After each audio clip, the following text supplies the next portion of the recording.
महिला शिक्षकों के लिए खुशखबरी है, खासकर उनके लिए जो भैया दूसरे जनपद में कार्यरत हैं। उस कोर्ट में एक आदेश आया, उस आदेश को अभी हम पढ़ेंगे। उससे पहले महिला शिक्षकों की पारिवारिक समस्या को देखते हुए उनका स्थानांतरण परिवार के गृह जनपद स्थानांतरण किए जाने का हाई कोर्ट का जो है आदेश आ गया। अभी मैं आपको आदेश पढ़ूंगा। देखिए, पुरुष का अलग चीज़ है, लेकिन महिलाओं की नौकरी जो है अगर गृह जनपद में हो तो चीज़ें आसान हो जाती हैं। देखिए, सीधी बात है, अगर कोई भी आदमी चाहे कोई भी काम करता हो, सरकारी या प्राइवेट, जो मानसिक रूप से स्वस्थ नहीं होगा, मतलब मानसिक रूप से लगेगा वो अच्छा नहीं फील कर रहा है, तो उसका वर्क परफॉर्मेंस पे असर पड़ता है भाई साहब। देखिए, ज़िला बदल जाता है, खासकर महिलाओं को तो बहुत ही दिक्कत होती है। अगर पति भी कार्यरत है तो मैनेज बहुत मुश्किल से होता है। ऐसे बहुत सारे लोग हैं। तो खैर, ये आदेश देखते हैं पालन होगा कि नहीं होगा, जो भी है। चलो पहले आदेश पढ़ तो लें। चलिए दोस्तों, ये है आदेश। पुराना आदेश कब आया भैया? डेट तो काफ़ी पुरानी है। चलिए, काव्या पांडे पिटिशनर थी, इनके लिए आया हुआ है। तो कोर्ट ने देखिए सुनवाई की है, और सुनवाई में सब अंग्रेजी में लिखा है। एक बात बता दें, कोर्ट के आदेश हमेशा ही इंग्लिश में ही आते हैं, और हाई कोर्ट हो, सुप्रीम कोर्ट हो, कोई हो, क्योंकि इंग्लिश से कुछ लोग साउथ इंडियन ये भी हो सकते हैं, जो भी रहा हो, क्योंकि कभी कभी आदेश जो होता है नज़ीर बन जाते हैं। चलिए हम अंग्रेजी में पढ़ते हैं। Affidavit in the support of writ petition is of the petitioner neighbour and the reason for the mention in the authority letter given by the petitioner to him in this regard, which is her inability to leave her in-laws alone and father-in-laws is a serious heart petition needs continuous care। कहने का मतलब ये है कि एक महिला हैं जिनके इन-लॉज सास ससुर जो है अकेले हैं, उनकी हालत सीरियस है, तो इस केस में जो है ये संबंधित इससे चीज़ें हैं, ठीक है, केयर की ज़रूरत है, और सास ससुर के बारे में है। आगे, The petitioner here is assistant teacher working basic school. She has not yet completed 5 years of service since her initial appointment। मतलब 5 साल पूरे नहीं किए हैं। She is posted in Ghazipur, her law in Varanasi. वो गाज़ीपुर में है, उसके इन-लॉज जो हैं वो वाराणसी में है। Her husband is posted in Chhattisgarh. बाप रे, इनका जो हस्बैंड है वो छत्तीसगढ़ में पोस्टेड है। आगे, छत्तीसगढ़ में पोस्टेड है। ऐसे बहुत सारे केसेस है भैया। पिटिशनर सीख है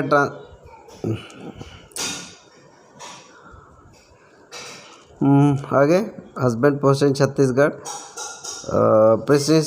पिटिशनर सीक्स है transfer from Ghazipur to Varanasi as a 3 years old child find difficult to look after him while the same time performing duty. मतलब छोटा बच्चा भी है इनका, मैम का, और उसको भी देखना होगा कि सास ससुर नहीं है, कोई नहीं है, कैसे देखेगा। Living with the lodge with facilities proper and bringing the child also allow her discharge her duty as a teacher.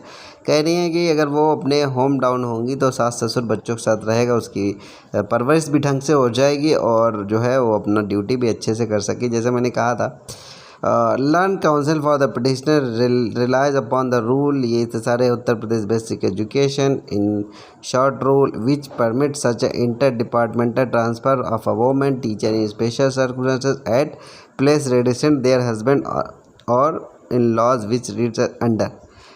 ये कह रहे हैं कि कुछ रूल्स हैं जिसमें सीरियस केसेस में जो है इंटर जो है ट्रांसफ़र हो सकता है, ठीक है। In a normal circumstances application for the inter district transfer in respect of a male or female teacher will not be entertain within 5 years of their posting, but under special condition application for the inter district transfer in respect of female teacher would be entertained to be placed to residence of their husband-in-law। मतलब कह रहे हैं कि 5 साल नहीं पूरे कर सकते हो, लेकिन स्पेशल केसेस में कर सकते हो। Shri Ran Vijay Singh learned counsel the opposite party forces no policy has been frame by government as yet this regard. This content is conceived the implementation of provision rule not dependent framing any policy। This is not to say that concern cannot frame policy, but to say that if government does not frame any policy, it doesn't mean the rule number ये है, the rule have been made under the basic education act 1972. There is nothing in the rule to suggest the any policy required to frame under ये है only such transfer can be made. The transferring authority as information of Sri and Vijay Land Council for opposite party is the secretary. Basic Education Board because it is inter-department transfer. In view of aforesaid, let opposite party consider the request or petition from the transfer Gazipur University. Keep in the mind the fact the case object sought achieved by the rule number भाई इतना सारा rule है. The application shall not be rejected on the ground of there is no policy frame in this regard reason already mentioned above. With these observation direction read petition. तो कहने का मतलब ये था, इतनी ढेर सारी बातें हुई और जिस हिसाब से चीज़ें हुई हैं वो कह रहे हैं कि ऐसा कोई रूल नहीं है जिससे आप ट्रांसफ़र नहीं कर सकते हो. आप ट्रांसफ़र कर सकते हो तो कोर्ट ने भी कह दिया भैया जब विशेष केसेस में आप ट्रांसफ़र कर सकते हो. वैसे तो नहीं हो सकते लेकिन विशेष कंडीशन में ट्रांसफ़र हो सकते हैं. बाकी इंटर डिपार्टमेंट मामला किया जा सकता है विशेष केसेस में. ठीक है दोस्तों, फिर मिलते हैं एक और. तब तक भाई नमस्कार.